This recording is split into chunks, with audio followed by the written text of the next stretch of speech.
വിദ്യാഭ്യാസ മേഖലയിലെ അടുത്ത ഘട്ടമെന്ന നിലയിൽ ചില സർവകലാശാലകൾ ഇവിടെ കൊണ്ടുവരുന്നതിന് എന്തിനു നമ്മൾ ഭയപ്പെടണം? അല്പന ഐശ്വര്യം കിട്ടിയാൽ അർദ്ധരാത്രിക്ക് ഉടപിടിക്കുന്ന കേട്ടിട്ടേ ഉള്ളൂ. അപ്പൊ നമുക്ക് നോക്കാല്ലേ?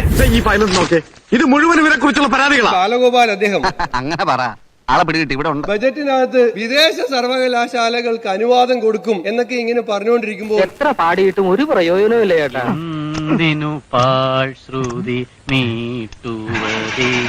ടി വി കണ്ടുകൊണ്ടിരിക്കുകയായിരുന്നു പഴയ അംബാസിഡറും ഉന്നത വിദ്യാഭ്യാസ കൗൺസിലിന്റെ വൈസ് ചെയർമാനുമായിരുന്ന ടി പി ശ്രീനിവാസൻ സാർ. ഏതായാലും ഇങ്ങനെയൊക്കെ ആയി, നമ്മൾ തമ്മിൽ വർത്താനം പറഞ്ഞ് അങ്ങോട്ടും ഇങ്ങോട്ടും തെറ്റിയിട്ട് കാര്യമൊന്നുമില്ല. ടി വി കണ്ടുകൊണ്ടിരിക്കുമ്പോൾ അത് ഹേ പ്രഭു ഏ ക്യാ ഹുവാ,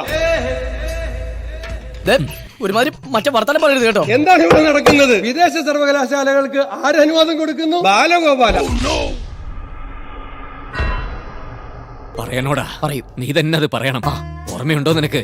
6 വർഷങ്ങൾക്ക് മുമ്പ് തന്റെ ഒരു പഴയ പത്രവാർത്ത ഞാൻ പരിശോധിച്ചു.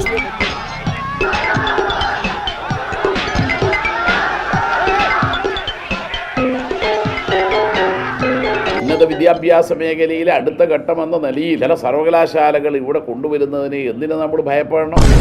അല്പന ഐശ്വര്യം കിട്ടിയാൽ അർദ്ധരാത്രിക്ക് ഉടപിടിക്കുന്ന കേട്ടിട്ടേ ഉള്ളൂ. പാവം പിടിച്ച ടി പി ശ്രീനിവാസൻ സാറിനെ SFIക്കാര് കോവളത്ത് വെച്ച് അടിച്ച് നിലത്തിട്ടില്ല സാർ. എന്റെ അഭിപ്രായം അവന്മാർക്ക് 2 എണ്ണം കൂടുതൽ കൊടുക്കും. ഏതോ തന്തയില്ലാത്ത അന്തേവാസി ചെയ്ത കുറ്റത്തിന് ശിക്ഷ അനുഭവിക്കേണ്ടി വന്നത് ഞാനാണ്. എന്റെ ശരീരം ഈ പരുവത്തിലായി. ഞാൻ നിങ്ങളോട് വേറൊന്നും ചോദിക്കുന്നില്ല. പുഷ്പനെ അറിയാമോ? നിങ്ങളുടെ പുഷ്പനെ അറിയാമോ? ഏതാ ചെറുപ്പക്കാരൻ?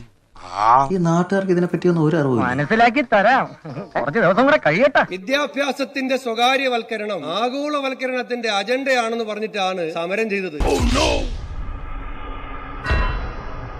ഈ സാമൂഹ്യ വിരുദ്ധ കേന്ദ്രത്തിന്റെ മുമ്പിലാവട്ടെ ആദ്യം സാർ, ഇപ്പോ ആഗോളവൽക്കരണം മസിനഗുഡി വഴി ഊട്ടിയിലേക്ക് പോയോ സാർ? ശരി പോട്ടെ, കൂടുതൽ എന്നെ നാറ്റിക്കരുത്. പിന്നെ കാണാ ഒരു 6 ഇഞ്ച് നീങ്ങി ഒരു ചുവന്ന സ്വിച്ച് കാണുന്നുണ്ടോ? കാണുന്നുണ്ട്. ഈ സ്വിച്ചിന്റെ കാര്യമാണ്.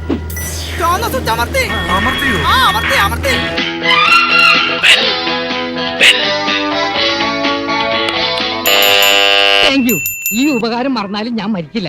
ഇതൊക്കെ എന്ത് അപ്പോ നാളെ നേരത്തെ തന്നെ ഇങ്ങോട്ട് എത്തണം കേട്ടോ. ശരി.